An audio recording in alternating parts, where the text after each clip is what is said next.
version bien sûr, mat. exactement. On voyait bien que ça allait vers ça. Et ils l'expliquent d'ailleurs comme ça. Ils disent maintenant les usages ont changé, les gens consomment de plus en plus de cette manière-là. Je pense notamment beaucoup de jeunes. Beaucoup de jeunes, ils ont grandi avec Netflix, les séries en dématérialisé, Spotify, la musique en dématérialisé, et les jeux vidéo, que ce soit sur mobile, sur tablette et sur console et sur PC, de plus en plus aussi en mode démat. Donc c'est pas complètement délirant de ce point de vue-là.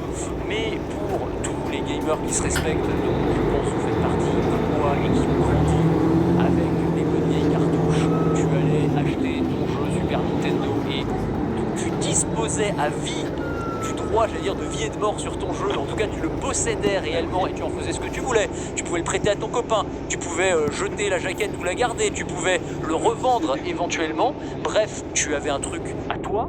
Et bien le fait qu'on te dise maintenant tout ça c'est terminé, on va passer au dématérialisé et donc tu n'auras plus qu'une licence d'utilisation à notre guise, si l'on peut dire, parce que finalement c'est l'éditeur qui va décider de ce qu'il fait avec, de si un jour il veut arrêter de supporter tel ou tel jeu, de évidemment t'empêcher de le revendre ou de le prêter, parce que le dématérialisé ne permet pas ça, bah finalement pour les joueurs, je ne suis pas certain de pouvoir y aller sans compter l'attachement à l'objet physique. Moi je sais que j'adore collectionner les jeux, ma collection pour être gamer et tout. J'adore avoir ma belle étagère avec mes belles jaquettes de jeux et ma collection avec les cartouches, les notices à l'intérieur.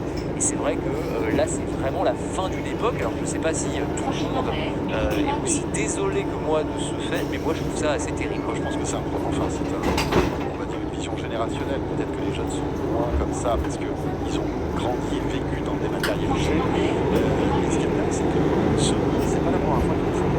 Je ne sais pas si vous avez dit la semaine dernière, ils ont vendu dans le VOD 500 titres que les gens avaient acheté 5, 10 euros.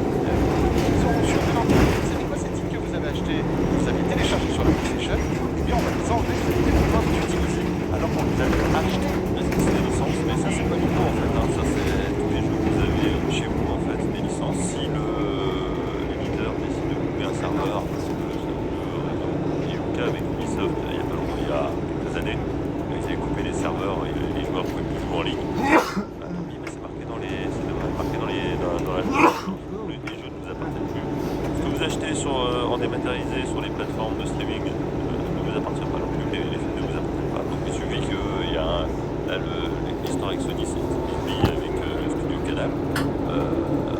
Voilà, donc ils ont retiré les films de studio Canal de leur catalogue. Après, ce qui est bien, c'est qu'avec les jeux dématérialisés, probablement qu'on les payera 50% ou 70% moins cher. Vous avez marché là, vous y avez cru. La meilleure blague de quoi je me mets. Évidemment, parce que c'est ça qui est rigolo. Bah évidemment, on va payer le jeu exactement au même prix. le même prix, alors qu'en théorie, bah, t'as plus les frais pour produire le CD. Alors le packaging, si, parce qu'ils continueront à vendre des boîtes quand même, visiblement avec des codes à l'intérieur. Donc on continuera quand même à produire et produire. Il y a quand même beaucoup moins de frais, évidemment, quand tu es en tout dématérialisé, que quand tu es en mode physique. Ça, on le comprend. Et pourtant, on voit bien que la tendance des prix, c'est plutôt d'aller vers le haut. Et en tout cas, ils ne coûtent pas moins cher, ça c'est une certitude. Moi, ce qui me gêne beaucoup, c'est que en fait, c'est par rapport à Sony, pas du PC ou déjà sur PC, on est sur Steam, sur les plateformes comme Steam. C'est super pratique, on a notre collection de jeux depuis des années. Là aussi, il y a des jeux qui peuvent disparaître du jour au lendemain, on ne sait pas pourquoi, parce que c'est des licences. Mais là, on parle quand même de jeux grand public. Et donc, en fait, moi j'ai ma propre expérience. Il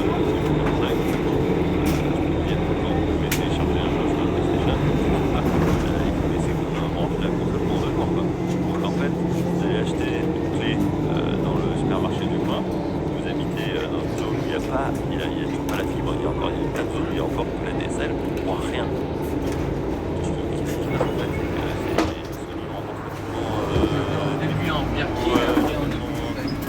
Non, c'est sûr.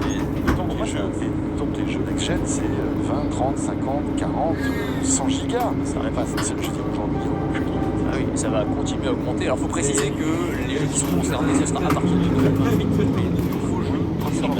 Voilà. Donc ce ne sera pas le cas pour les jeux plus anciens. Mais ce qui est sûr, c'est qu'on va passer au tout dématérialisé chez Sony et qu'en plus, ils vont probablement faire des émules. C'est-à-dire que probablement que Xbox va je suis pas sûr.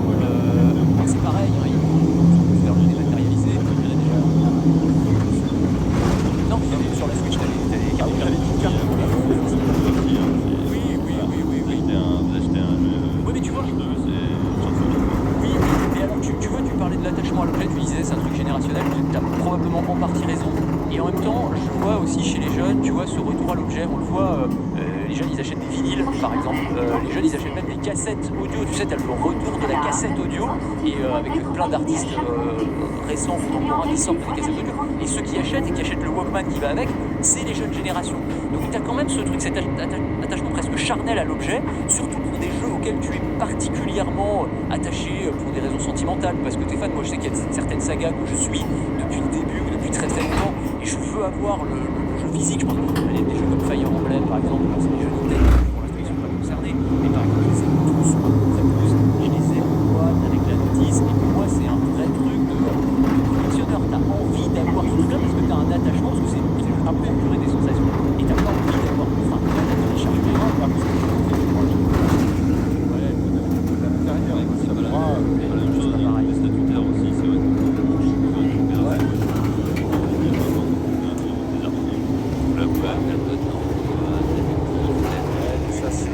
c'est très, voilà, c'est Oui, mais le dématérialisé,